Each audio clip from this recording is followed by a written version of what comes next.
ধর note of dissent, এটা যে কোনো রাজনৈতিক দলের অবস্থান এবং রাইট সে দিতে পারে। আচ্ছা, যেখানে আপনার আমার একমত হবে না সেটা নিয়ে তো জনগণের কাছে যেতে হবে। আপনি আমার সাথে সব বিষয়ে একমত হবেন না, আপনার সব বিষয়ে আমি একমত হব না। আপনার চিন্তা আছে, আমারও চিন্তা আছে, ভিন্নতা থাকবে, চিন্তার ভিন্নতা থাকবে। তো আপনি সেটা নিয়ে জনগণের কাছে কেন যেতে চান না? সেখানে তো সমস্যাটা। কেন মনে করছেন আপনার চিন্তা আমার জন্য শিরোধার্য, জাতির জন্য শিরোধার্য?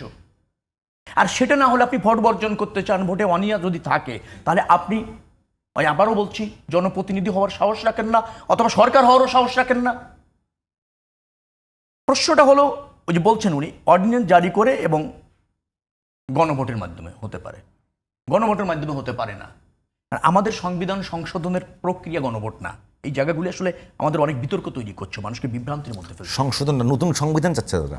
আর নতুন সংবিধান জামাত চাচ্ছে না ভাই, প্লিজ আপনি আরেক বন্ধু যাইয়েন না। আর সমস্যাটা হচ্ছে নতুন সংবিধান চাচ্ছে এনসিপি, না নতুন সংবিধান গণপরিষদ। প্লিজ আমি যাব সঠিক বলছি মনে হয়, ওরা নতুন সংবিধান চাচ্ছেন। আমরা গণভোট চাচ্ছি হলো জুলাই সনদের জন্য। একটু জেনে আমি একটু জেনে বলি। গতকালও আপনাদের একটা প্রোগ্রামে এরকম আলোচনা হয়েছে যে অভ্যুত্থান পরবর্তী, অভ্যুত্থান ইটসেলফের ডিজায়ার কথা বলছে, এটার পরে আর সংবিধান এক্সিস্টিং থাকে না।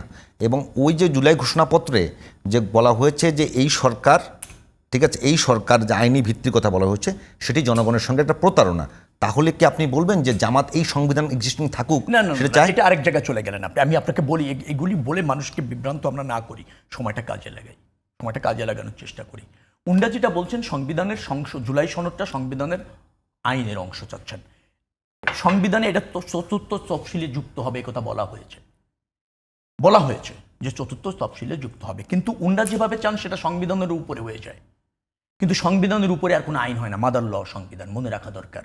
কন্ট্রাডিক্টরি জুলাই সনদ জনগণের উপর হবে না, সংবিধানের উপর হবে না, বিচার এই প্রক্রিয়ার ঊর্ধ্বে হবে না, কারণ বিচারিক প্রক্রিয়ার ঊর্ধ্বে কোনো কিছু হতে পারে না। আমরা একমত হয়েছে যে এগুলি চ্যালেঞ্জ হবে না, সেই জায়গাগুলি করা হয়েছে।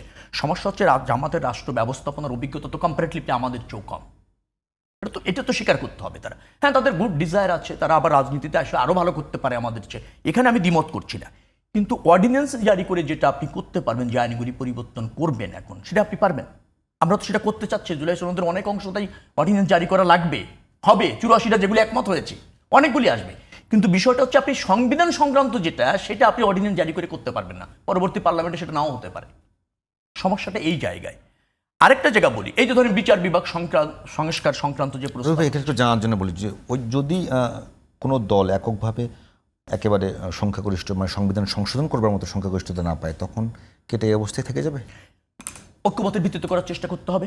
আর ঐক্যমতের ভিত্তিতে যদি না হয়, ঐক্যমত এখন নাই, পার্লামেন্টে ঐক্যমতের ভিত্তিতে করতে হবে। পার্লামেন্ট ঐক্যমতের ভিত্তিতে না হলে তো থেকে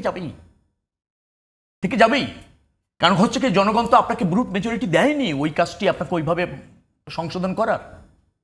সংবিধান সংশোধন মনে রাখবেন, সংসদেই হবে সংবিধান সংশোধন, এবং 2/3 মেজরিটি অথবা জাতীয় ঐক্যমত। এর বাইরে সংবিধান সংশোধনের পথ নাই তো। গণভোট দিয়ে সংবিধান সংশোধন হয় না।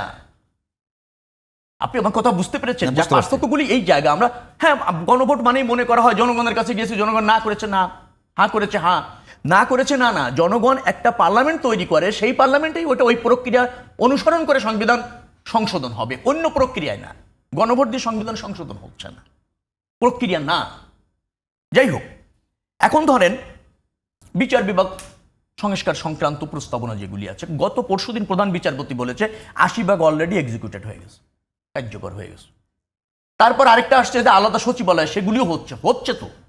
আমরা যে এতগুলি সংস্কারে একমত হলাম, আমরা ধরেন প্রধানমন্ত্রীর মেয়াদ, আমাদের ধরেন উচ্চ কক্ষ নিম্ন কক্ষ, আমাদের ধরেন ওই যে সাংবিধানিক প্রতিষ্ঠানগুলি সংস্কারের যে প্রক্রিয়া, তত্ত্বাবধায়ক সরকারের আদলে নির্বাচন, এগুলি কি অগ্রগতি নয়? প্রধানমন্ত্রী, আপনার রাষ্ট্রপতি, ক্যাবিনেট, বিচার বিভাগ, শাসন বিভাগ, আইন বিভাগের মধ্যে ভারসাম্য যে সংস্কার করে গুলি, এটি নতুন বন্দোবস্ত না, তো ব্যাপক সংস্কার হচ্ছে। আমি নিশ্চিত করে বলছি, জেনে বুঝে বলছি, পশ্চিমা অনেক দেশেও এত সংস্কার নাই, যেখানে এস্টাবলিশ গণতন্ত্র আছে। আমরা করছি, এইটুকু ধরে রাখতে পারলেই তো সম্ভব। তারপর ধরে একটা নির্বাচিত সরকার আসলো, রাজনৈতিক দলগুলি আলোচনা করলো, আরও উত্তর সংস্কার সমৃদ্ধি কিভাবে করা যাবে তো। শেষ হয়ে যাচ্ছে না তো। এখন তার জন্য কি আপনি জনগণের অধিকার নির্বাচন থেকে দূরে রেখে নির্বাচন করতে না দিয়ে একটা বৈধ সরকার প্রতিষ্ঠিত না করে একটা সক্ষম কার্যকর জবাবদিহিমূলক সরকার প্রতিষ্ঠিত না করে আপনি সংস্কারের কল্পকাহিনী আমরা আলোচনা করে কালক্ষেপণ করব? এটা তো হতে পারে না। আরেকটা জিনিস, ওই 3 জোটের রূপরেখার কথা বলেছিলাম, 3 জোটের রূপরেখা কিন্তু সই হয়নি, পড়ে দেখেন ওটা সই হয়নি, স্বাক্ষর হয়নি।